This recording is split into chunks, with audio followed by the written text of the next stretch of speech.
আজিৰ এই পুৰস্কাৰ বিতৰণ শিতানৰ সভাপতিৰ আসন অলংকৃত কৰিবৰ বাবে সভাপতিক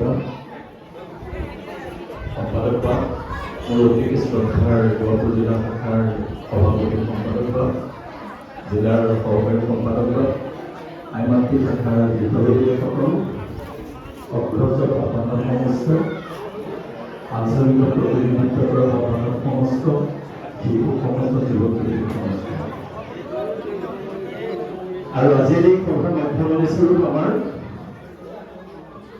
কি বুলি ক'ম পুৰুষা তথা আগবাঢ়িবলৈ বিচৰা পৰক্ষী মৰমৰ ছাত্ৰ ছাত্ৰীসকল বিশ্ব জয়গুৰু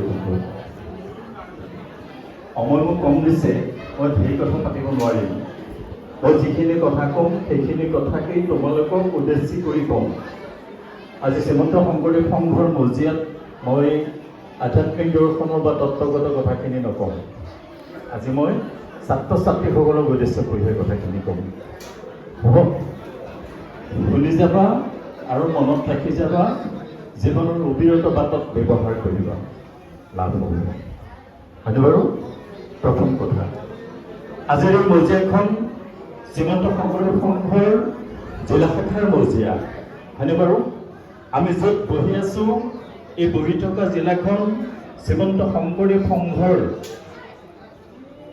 আমাৰ সভাপতি সম্পাদক বাবে আসন অলংকৃত কৰা এখন মজিয়া এই মজিয়াখনত স্বাভিমান এই মজিয়াখনৰ সম্ভ্ৰম এই মজিয়াখনৰ সন্মান আৰু এই মজিয়াখনৰ অবিৰত বাটত কৰিবলগীয়া মান্যতা আমাৰ বহুত আছেনে নাই বাৰু আছেনে আমি কৰি যাব লাগিব আৰু আমি মানপত্ৰ ল'ম ক'ত যে আজি দহগাঁও প্ৰাথমিক শাখাৰ বন্তি জ্বলি থকা নামঘৰৰ মজিয়াত আমি ইয়াত আসন গ্ৰহণ কৰি আমাৰ যিখিনি পুৰস্কাৰ আমি আগবাঢ়ি যোৱা যিখিনি পুৰস্কাৰ সেই পুৰস্কাৰ মানে হৈছে উৎসাহ পুৰস্কাৰ মানে হৈছে যে আমি অভিজ্ঞতাত আগবাঢ়িবলৈ য'ত পেৰাও না হয়নে বাৰু সেই নহয় জানো পেৰা নহ'লে এতিয়া আমি শংকৰদেৱৰ পৰাই আৰম্ভ কৰিব লাগিব শংকৰদেৱ জন্ম হওঁতে দেৱ উপাধি পাইছিল জানো পাইছিল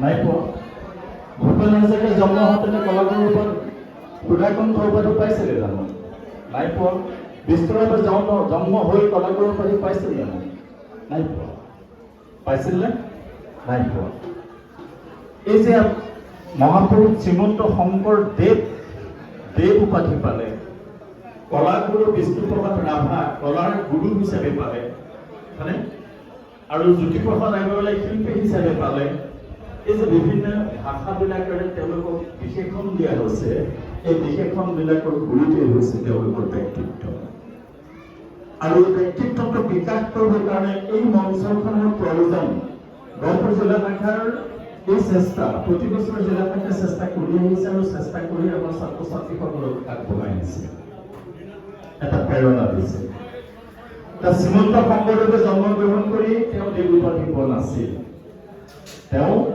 নিজৰ কষ্টপ্ৰাৰ্জিত ব্যক্তিত্ব বিকাশৰ বাবে তেওঁৰ গুৰু মহেন্দ্ৰ কন্দলীয়ে দেৱ উপাধি কৰিব হৈছিল কোন সময় দিছে কেনেকৈ দিছিল কথাটো ব্যাখ্যা নকৰোঁ মানে বাৰু সেইখিনি এটা দীঘলীয়া সময় আছে সেইখিনি কথা ব্যাখ্যা নকৰোঁ তেওঁ মানুহ সাধাৰণ হৈ জন্মগ্ৰহণ কৰে সাধাৰণ হৈ জন্মগ্ৰহণ কৰে আমি এটা সাধাৰণ মানুহ হয়নে নহয় বাৰু আমি সাধাৰণ এজন ছাত্ৰ আৰু এগৰাকী ছাত্ৰী আমি সাধাৰণটো অসাধাৰণ কৰিব লাগে আমি কি কৰিব লাগে অসাধাৰণ কৰিব লাগে গতিকে সাধাৰণটো অসাধাৰণ কৰিবলগীয়া হ'লে আমি কি কৰিব লাগে যে আমাৰ দৈনন্দিন চলি থকা যিখন টাইম চিডিউল আমি যিটো সময়মতে আমি চলোঁ খাওঁ পঢ়োঁ অধ্যয়ন কৰোঁ ফুৰিবলৈ যাওঁ ৰাস্তাত ফুৰিবলৈ যাওঁ ফেষ্টিভেললৈ যাওঁ নিজৰ প্ৰতিভা বিকাশৰ কাৰণে গীত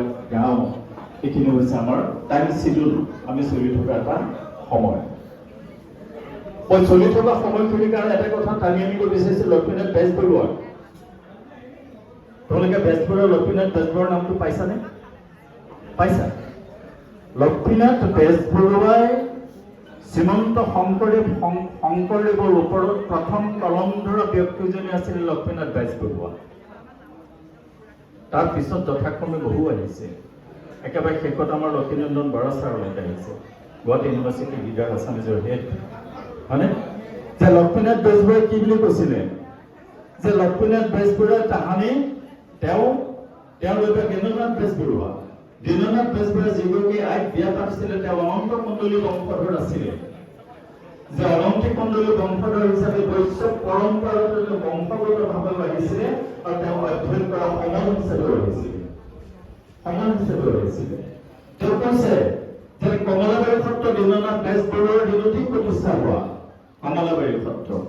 সেই সত্ৰৰ পিছৰ কাহিনীখিনি মই নকওঁ, বহুত দীঘলীয়া। কোন গীতা সুন্দৰক লগ পালে, গীতা সুন্দৰৰ পিতেকে গৈ পেলাই কেনেকে মাধৱদেৱক লগ কৰিলে, কেনেকে কমলাবাৰী সত্ৰ পাতিলে, আৰু সেই সত্ৰত কেনেকে দীননাথ বেজবৰুৱাই গোটেইটো জীৱন তেওঁ আহৰণ কৰা আধা সংখ্যক পইচা কমলাবাৰী সত্ৰত তেওঁ খৰচ কৰিছিলে। আৰু কমলাবাৰী সত্ৰৰ পৰা আমাৰ লখিমপুৰত দুবাৰ ভাওনা চাবলৈ বেজবৰুৱা আহিছিল। আৰু ভাওনা চাবলৈ আহি কি কৰিছিলে, তাত যিখিনি ভাও জৰাসন্ধবধ ভাওনাখন তেওঁ চাইছিলে। জৰাসন্ধবধ ভাওনাখন চোৱাৰ পিছত তেওঁ ঘৰলৈ গৈ কল থোৰা কাটি পেলাই গদা বনাই পেলাই তেওঁ আৰু শ্ৰীনাথৰ মাজত চোতালতে দবাদবকৈ যুদ্ধৰ প্ৰেক্টিচ কৰিছিলে। সেইজন আছিলে লক্ষ্মীনাথ বেজবৰুৱা। আৰু তেওঁ কৈছে যে মোৰ জীৱনৰ আধাখিনি সময় দেউতাই গোসাঁই ঘৰত প্ৰসংগ কৰে, মোৰ নিজৰ ফুলনিত মই এটা তই মানে পুতলা, হয়নে, এটা তই গোসাঁই ঘৰ বনাই লৈছিলোঁ। দেউতাই যদি গোসাঁই ঘৰত নাম কীৰ্তন কৰে, মই মোৰ ফুলনিত থকা তই নামঘৰটোত, পুতলা নামঘৰটোত মই প্ৰসংগ আৰম্ভ কৰোঁ। ভাবিছোৱাচোন, হয়নে? সেই তাতেই তেওঁ নাম প্ৰসংগ কৰে। আৰু নাম প্ৰসংগ কৰোঁতে তেনেকুৱা কি হ'ল যে দেউতাকৰ লাচনি পাচনি হৈ দেউতাকৰ লগত অনবৰতে থাকি মেলি দেউতাকক যা যোগাৰ দি তেওঁ নাম প্ৰসংগটো জীৱনৰ এটা অবিচ্ছেদ্য অংগ হৈ পৰিছিল ছাত্ৰ অৱস্থাতে। আৰু তেতিয়াই তেওঁ যদি তোমালোকে জীৱন সৰল কিতাপখন পঢ়া, তেওঁ শ্ৰী মাধৱদেৱ কিতাপখন পঢ়া, তাহলে তোমালোকে সম্পূৰ্ণ পেজ ৱাইজ তোমালোকে ধৰিবলৈ পাবা যে সেই নামঘৰত তেওঁ কেনেকৈ প্ৰসংগ কৰিছিলে আৰু নামঘৰত তেওঁ কেনেকৈ গৈছিলে, হয়নে? তাৰপিছতে তেওঁ আৰু এটা কথা টানি আনিব বিচাৰিছোঁ, তেওঁ আজীৱন তেওঁলোকৰ ঘৰখন দীননাথ বেজবৰুৱা হওক বা লক্ষ্মীনাথ বেজবৰুৱা হওক, তেওঁ পৰিয়ালটো তেওঁলোক নিৰামিষ ভোজী আছিল। কিন্তু তেওঁলোকৰ পৰিয়ালৰ আৱেগ ভোজী ছোৱালী বিয়া পাতিব লগা হৈছিল। আৱেগ ভোজী বোৱাৰীখিনিক লক্ষ্মীনাথ বেজবৰুৱাৰ প্ৰতি মুহূৰ্ততে কৈছিলে, ঐ ছাগলী খোৱা বোৱাৰীজনী, ছাগলী খোৱা বোৱাৰী বুলি তেওঁ সদায় কৰিছিলে। কিয় কৰিছিলে যে লক্ষ্মীনাথ বেজবৰুৱাই কৈছে, জীৱনত মই দুটা কাম খুব বেয়া পাওঁ। এটা হৈছে মই স্বীকাৰ কৰা যে জীৱ বধ কৰিবলৈ যোৱা, আটাইতকৈ মই বেয়া পোৱা কামটো হৈছে জীৱ বধ কৰা। সেইকাৰণে মই চিকাৰী ব্যক্তিটোৰ মানুহখিনিক মই আজীৱন বেয়া পাই আহিছিলোঁ। আৰু দুই নম্বৰটো হৈছে মাংসহাৰী মানুহখিনিক তেওঁ বেয়া পাইছিলে। যে তেওঁ সেইকাৰণে বোৱাৰীখিনিক কৈছিলে, ঐ ছাগলী খোৱা বোৱাৰী বুলি তেওঁ কৈছিলে। সেই লক্ষ্মীনাথ বেজবৰুৱাৰ আমি জীৱন সৰল, তেওঁ শ্ৰী শংকৰদেৱ অলেখ গ্ৰন্থ আমি পঢ়ি আছো, তেওঁৰ পৰা আমি কি গ্ৰহণ কৰিছো সেইটো তোমালোকে এৰি দিওঁ। দুই নম্বৰ হৈছে উপাসনা। উপাসনা আমি কৰিব লাগে নালাগে বাৰু? উপাসনা কৰিব। মই মাত্ৰ দুটা কথা কৈ সামৰিব বিচাৰিছো। উপাসনা 1988 চনত দক্ষিণ কোৰিয়াৰ এগৰাকী আৰ্চাৰী কম্পিটিটৰে 17 বছৰীয়া যুৱতী আছিলে ছোৱালীজনী। 1988 চনত অলিম্পিকত আৰ্চাৰী বিভাগৰ দক্ষিণ কোৰিয়াৰ 17 বছৰীয়া ছোৱালীজনীক সাংবাদিকে প্ৰশ্ন সুধিছিল, কি বুলি, যে তুমি যে আজি আৰ্চাৰী বিভাগত গ'ল্ড মেডেল পালা, ইয়াৰ গুৰিতে কি আছে বুলি তুমি ভাবা? তোমাক কোনে ইমান উৎসাহিত কৰিছিল? তুমি যে গ'ল্ড মেডেল পালা, তাকো 17 বছৰীয়া ছোৱালী, আৰু অলিম্পিকত আৰ্চাৰী বিভাগত দক্ষিণ কোৰিয়াৰ ছোৱালী। তেতিয়া তেওঁ কৈছিলে, কি কৈছিলে, যে মোক ইয়াত আটাইতকৈ সহায় কৰিছিলে মোৰ ধ্যান। ধ্যানে মোক সহায় কৰিছিল। এতিয়া আমি জানিব লাগিব ধ্যান মানে কি, হয়নে? ধ্যান মানে কি? গুৰুজনে আজি 576 বছৰ আগতে আমাক এই বস্তু দি গৈছে, কিন্তু আমি গ্ৰহণ কৰা নাই। ধ্যান মানে কি? ধ্যান মানে হৈছে ধ্যানে মন প্ৰশান্তি কৰে, হয়নে? আৰু মনৰ চিন্তা আৰু আবেগক একত্ৰিত কৰে, আৰু একত্ৰিত কৰিলে আমাৰ শৰীৰৰ সমস্ত মনোযোগ শক্তি কেন্দ্ৰীভূত হয়। বাক্যটো মনত ৰাখিবা যে আমাৰ চিন্তা আৰু আবেগক একত্ৰিত কৰে, আৰু একত্ৰিত কৰিলে আমাৰ মনোযোগ কেন্দ্ৰীভূত হয়।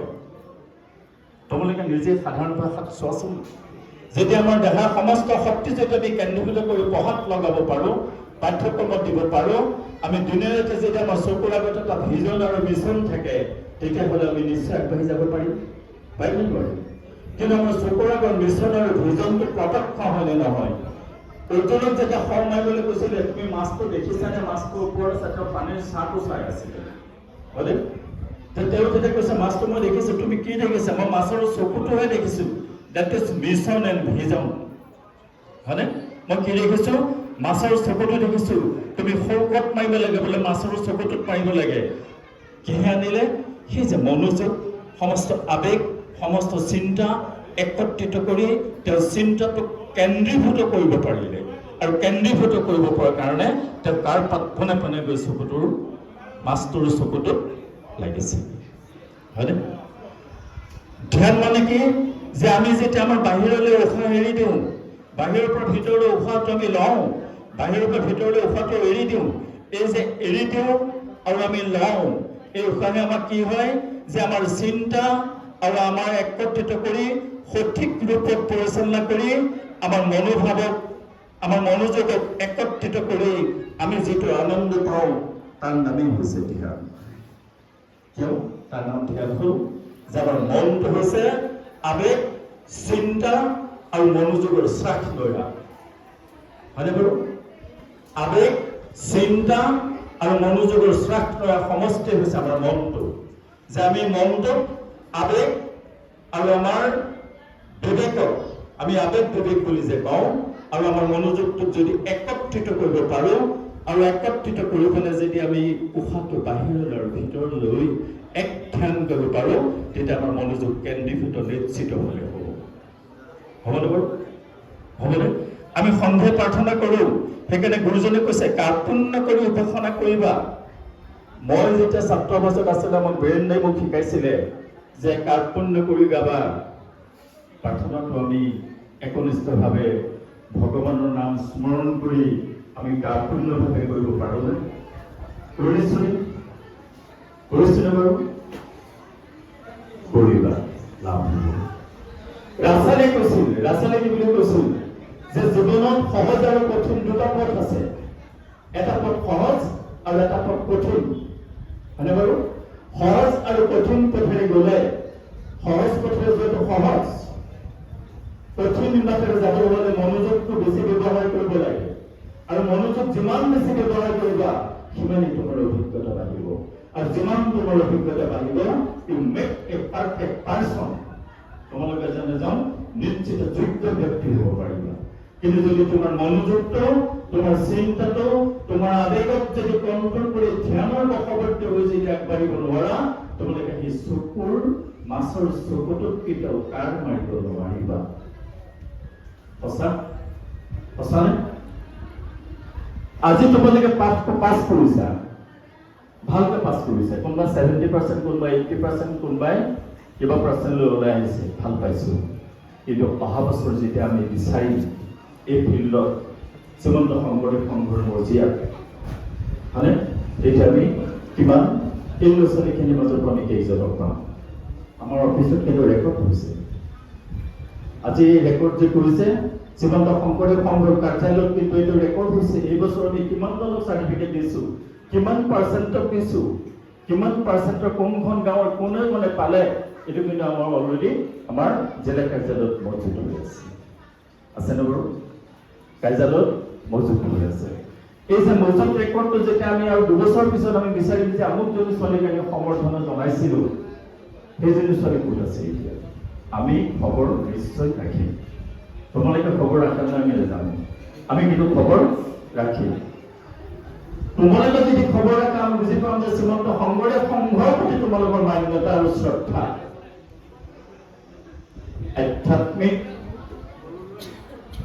জ্ঞান যেতিয়া নাথাকে ব্যক্তিত্ব সিমান প্ৰস্ফুটিত নহয়। মনত থাকিবা আধ্যাত্মিক বন্ধু জ্ঞান বন্ধু যে আমি পিতৃ মাতৃক শ্ৰদ্ধা কৰা, পিতৃ মাতৃৰ প্ৰতি আবেদনপূৰ্ণ হোৱা, পিতৃ মাতৃৰ প্ৰতি স্নেহশীল হোৱা, পিতৃ মাতৃৰ বিপদক মোৰ নিজৰ বিপদ বুলি গ্ৰহণ কৰা, তেতিয়াহ'লে মই পিতৃ মাতৃৰ আশীৰ্বাদ নহয়। আৰু যদি মই পিতৃ মাতৃৰ প্ৰতি মোৰ সেই আশীৰ্বাদ বা সেই মোৰ শ্ৰদ্ধা সেই মান্যতা মোৰ নাথাকে, তেতিয়াহ'লে মই জীৱনত কোনোবা নদীত কোনোবা জীৱনৰ অবিৰত বাটত মই জাজি হৈ উঠি যাম নেকি ভাবিবা। হয়নে বাৰু? আমি সময়ত ভাবিব লাগিব। আজি আমাৰ পঢ়াৰ পৰিৱেশটো আমাৰ সমাজত দিব লাগিব, আমাৰ সমাজত দিব লাগিব। অলপতে মই এটা অভিনয় অনুষ্ঠান চাইছিলোঁ, অলপতে আজি 4-2দিনমানৰ আগত। চাইনা এডুকেশ্যনত বহুত আগবাঢ়ি গ'ল, বিজ্ঞানত বহুত আগবাঢ়ি গ'ল। কিয় গ'ল গম পোৱা নাই? চাইনাত যেতিয়া পৰীক্ষাৰ ছিজন হয়, নিট এক্সাম হয় বা নেট এক্সাম হয় বা UPSC পৰীক্ষা হয়, তেতিয়াহ'লে কি হয় বা UPSC এক্সাম হয়, তেতিয়া সেই যিটো চেণ্টাৰত ল'ৰা ছোৱালীখিনি আহে সেই চেণ্টাৰটোত ৰাস্তাটোত ইভেন জোৰকৈ হৰ্ণ মাৰিবলৈ নিদিয়ে। ৰেষ্ট্ৰিকশ্যন আছে, ৰেষ্ট্ৰিকশ্যন আছে। তাত জোৰকৈ হৰ্ণটো বজাবলৈ নিদিয়ে। ফেষ্টিভেলটো দূৰৰ কথা, কিন্তু আমাৰ সমাজৰ দায়বদ্ধতা কি হৈছে আজি?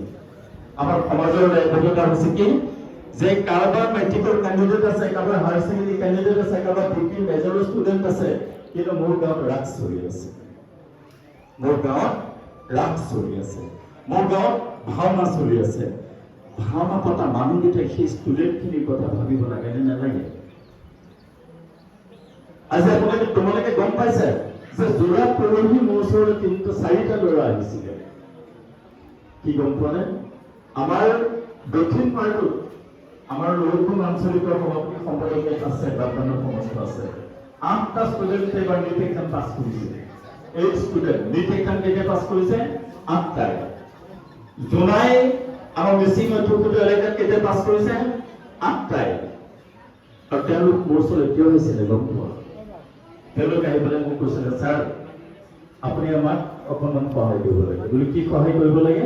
বোলে আমি আমাৰ এৰিয়াটোৰ ভিতৰত আমি ল'ৰা ছোৱালীখিনি দুটা এটা কুইজ কম্পিটিশ্যন পাতিছোঁ। এই কুইজ কম্পিটিশ্যনত আমাৰ দক্ষিণ পাৰৰ যিমান ষ্টুডেণ্ট আছে গোটেই ষ্টুডেণ্টখিনিক মই একত্ৰিত কৰিছোঁ। আমি কুইজ কম্পিটিশ্যন এটা পাতিছোঁ। আৰু কুইজ মাষ্টাৰ কাক মাতিছা? লখিমপুৰত যোৱা বছৰ যে প্ৰথম হৈছিলে সেই ল'ৰাটো কুইজ মাষ্টাৰ হিচাপে মাতিছে। সেই কুইজৰ টোক সেই অল ইণ্ডিয়া অল আছাম এটা ষ্টেটাছৰ মানুহ সেই ল'ৰাটোক কুইজ মাষ্টাৰ হিচাপে মাতি আমাৰ ল'ৰা ছোৱালীখিনিক একত্ৰিত কৰি কুইজ কম্পিটিশ্যন পাতিছে। জেনুইন, কাৰণ আজিকালি নেট এক্সাম হওক বা UPSC এক্সাম হওক বা APSC এক্সাম হওক, তাত প্ৰথম প্ৰিলিমছটো জিকেই কুৱেশ্যন পেপাৰ আহে, জিকেই আহে, জেনেৰেল নলেজ আহে। তাহলে আজি আমি কি কৰিছোঁ? আমাৰ ছ'চাইটি আমি কি কৰিছোঁ? আমি আবেগ জৰ্জৰ হৈছোঁ।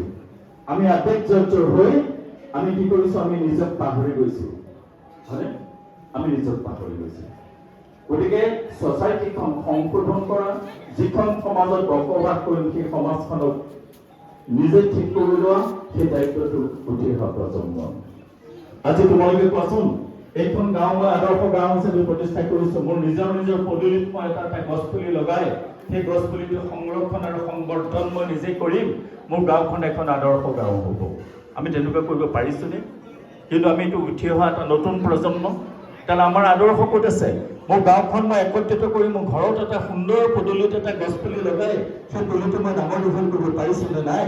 আৰু যদি সেই প্ৰত্যেকৰ পদূলিত যে এটা সুন্দৰ গছ হ'ব, গাঁওখন দেখাত এটা সৌন্দৰ্যশালী হ'ব।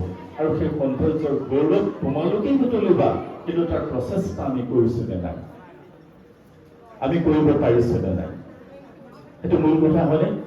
ঠিক আছে, সময় বহুত হৈছে, মোৰ গ'লেই কথাবোৰ ওলাই গৈ থাকিব।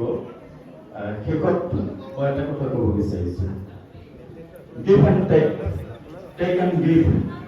মানে তুমি লোৱা আৰু তুমি দিয়া। তুমি যদি ল'ব নোৱাৰা তুমি দিব নোৱাৰা। তুমি দেউতাকৰ পৰা পুত্ৰবধ স্নেহ লৈছা, তোমালোকে দেউতাক তেনেকে মাক তেনেকে মানে পিতৃ বুলি মাতৃ বুলি মান্যতা দিব লাগিব, তেতিয়াহে জীৱনত চব কৰিব পাৰিব। যদি মান্যতা দিব নোৱাৰা তেতিয়া একো কৰিব নোৱাৰা। কিন্তু তোমালোকে দেউতাৰ পৰা অলৰেডি ল'লা, অলৰেডি লৈছা, দেউতাৰ পৰা মাৰ পৰা লৈছা নাই? লৈছো। গতিকে মই দেউতাক দিব লাগিব নালাগে? মই মাক দিব লাগিব। কি দিব লাগিব? মই কি দিম? মই সেই বিষয়ে এটা সৰু কথা ক'ব বিচাৰিছো। এইটো মই গহপুৰ আঞ্চলিকত থকা আমাৰ বাপ সমাজক মই সেইদিনাখন কৈছিলো। মই বেলেগ কথা ক'বলৈ বহুত দেৰি হৈ যাব, দীঘলীয়া হৈ যাব, গতিকে নকওঁ। এটা ফুলৰ বেপাৰী আছিলে, এটা ভিক্ষাৰী আছিলে। সি প্ৰথমতে গামোচা এখন পাৰি ভিক্ষা কৰিছে। গামোচা এখন পাৰি মেলি সি ভিক্ষা কৰিছে। তাৰপিছত এজন ভদ্ৰলোক আহিল। ভদ্ৰলোক এজন আহি পেলাই ক'লে কি, তেওঁ নিজে ক'লে, ছাৰ মোক কিবা এটা দিয়ক, তেতিয়া ভদ্ৰলোকজনে টাই-চাই মাৰি আহিছে, ধুনীয়াকৈ জেণ্টলি আহিছে। আপুনি কৈছে, তোমাক মই কিবা এটা দিম, তুমি মোক কি দিবা? কিন্তু ছাৰ আপুনি ভিক্ষাৰী মানুহ, আমাৰ হাততো একো নাথাকে, আমি কি দিব ছাৰ? তেতিয়া কৈছে, মই যদি কিবা দিওঁ, তুমি মোক কিবা দিব লাগে, তেতিয়া মই কিবা দিম, আৰু যদি নিদিয়া ময়ো একো নিদিওঁ। হ'ল না? একো মই নিদিওঁ। তাৰপিছতে ক'লে কি, ভিক্ষাৰীজনে ঘৰত গৈ ৰাতিটো ভাবিলে, মই কি দিব পাৰোঁ? মইতো ভিক্ষাৰী মানুহ, মোৰতো আৰ্থিক অৱস্থা খুব বেয়া, মইতো কিবা দিব লাগিব, মই কি দিম? তেওঁ ভাবি গম পালে যে আমাৰ গাঁৱততো ঢেৰ ফুল আছে, যে মই কালিৰ পৰা এটা ফুলৰ দম লৈ যাম, আৰু কোনোবা যদি মোক ভিক্ষা দিয়ে মই এপাহ ফুল দিম। ঠিক আছে? তেওঁ ফুলৰ বোজা এটা লৈ পিছদিনাখন ভিক্ষা খুজিবলৈ গ'ল। সেইদিনাখন তেওঁৰ ভিক্ষা বাঢ়ি গ'ল। কিয় বাঢ়ি গ'ল? ফুল পাহৰ হেঁপাহত তেওঁ বহুতে ভিক্ষা দিলে। That is development. তেওঁ খালীকে ভিক্ষা কৰি আছিলে, তেওঁ আকৌ ফুল এটা দিব গ'লে। তাৰ পিছদিনাখন তেওঁ ভাবিলে, মই এপাহ ফুল লৈ যদি মোৰ ইমান ধুনীয়া ভিক্ষা, আজি পইচা ইমান আহিছে, গতিকে মই কালিৰ পৰা 3-4 ফুলৰ এটা থোপা বনাই মই ভিক্ষা বৃত্তিটো ব্যস্ত হ'লোঁ। তাৰ 3-4 ফুলৰ এটা থোপা বনালোঁ, থোপা বনাই ফুল দিব লাগিব। সেইদিনাখন তাৰ বৃত্তিটো আৰু ভাল হ'ল, কাৰণ ফুলৰ থোপাটোৰ কাৰণে মানুহ ভিক্ষা দিব লাগিব। তাৰ এসপ্তাহমানৰ পিছৰ পৰা তেওঁ বহুত ফুল গোটাই লৈ ফুলৰ এটা তৰা বনালে। তৰা চিনি পোৱা নে? তলত প্লাষ্টিক যে, ওপৰত এটা ফুলৰ তৰা দিয়ে, সেই তৰাটো, সেইটো গিফ্ট দিবৰ কাৰণে ভাল। তৰা বনালে। তাৰপিছত তেওঁ ভিক্ষা বৃত্তিটো আৰু বাঢ়ি গ'ল, মানে গ্ৰেজুৱেলি ডেভেলপ কৰি গৈ আছে। তাৰপিছত অলপ দিনৰ পিছত দেখিলে যে মোৰ এটা ফুলেই পাবলৈ নাই, মোৰ গোটেই অঞ্চলটো ফুল শেষ হৈ গ'ল, আৰু মোৰ ভিক্ষা বাঢ়ি গ'ল, মোৰ বাকচত পইচা ভৰ্তি হৈ গ'ল। গতিকে মই ইণ্টাৰনেশ্যনেলি ফুল আমদানি কৰিবলৈ লওঁ। তেওঁ ইণ্টাৰনেশ্যনেলি ফুল আমদানি কৰিবৰ কাৰণে কেইবাবাৰো তেওঁ ইণ্টাৰনেশ্যনেলি ফুল আমদানি কৰি তেওঁ ফুলৰ থোৰা বাছি দিলে। তাৰ পিছৰ পৰা তেওঁ দেখিলে যে আকৌ ফুল শেষ হ'ল। তেওঁ বেলেগ এখন দেশত ফুল ঠিক কৰিবৰ কাৰণে এখন ট্ৰেইনত গৈ আছিল। এখন ট্ৰেইনত ক্লাছ 1 টিকেট কাটি তেওঁ গৈ আছে। গৈ থাকোঁতে সি প্ৰথমে লগ পোৱা জেণ্টলমেনজনক তেওঁ চিনি ৰাখিছিলে, কাৰণ তেওঁ যে একো নিদিলে, একো নিদিওঁ বুলি কৈছিলে, কিন্তু জেণ্টলমেনজনে পাহৰিলে। তেতিয়া তেওঁ আহি পেলাই সেই মানুহজনে ভৰিত ধৰিলে, ট্ৰেইনতে। কিয় ভৰিত ধৰিলে? বোলে, ছাৰ আপুনি যদি জীৱনৰ দিশপথটো সলাই দিলে, মোৰ জীৱনটো বদলি কৰি দিলে। কি হ'ল? বোলে, ছাৰ মোৰ অঞ্চলত এটা ফুল নাই, মই ফুলৰ বিক্ৰী কৰোঁ, আৰু মই ঘৰ বনালোঁ, মোৰ ল'ৰা ছোৱালী ভাল কোৱালিফাই কৰিলোঁ, মোৰ পৰিবাৰ ভাল, মই RCC ঘৰ এটা বনালোঁ, আৰু তাৰ লগতে মাটি অলপো কিনিলোঁ। এতিয়া মই ইণ্টাৰনেশ্যনেলি অঞ্চললৈ যাওঁ, ফুল আমদানি কৰিব। গতিকে আপোনাক মই কত সহজ প্ৰক্ৰিয়া দিছোঁ। তেতিয়া তেওঁ কৈছিলে যে গিভ এণ্ড টেক, তোমাক কিবা দিলে তুমি কিবা দিব। That is give and take policy. মানে আমি কিবা দিলে কিছু দিব লাগে, কিছু দিব লাগে, জিঞ্জাবলে হলে মই মিলিবলগীয়া হ'লেও মই মোৰ পৰিয়ালক কিবা দিব লাগিব, আৰু মোৰ পৰিয়ালৰ পৰা মই দিব লাগিব।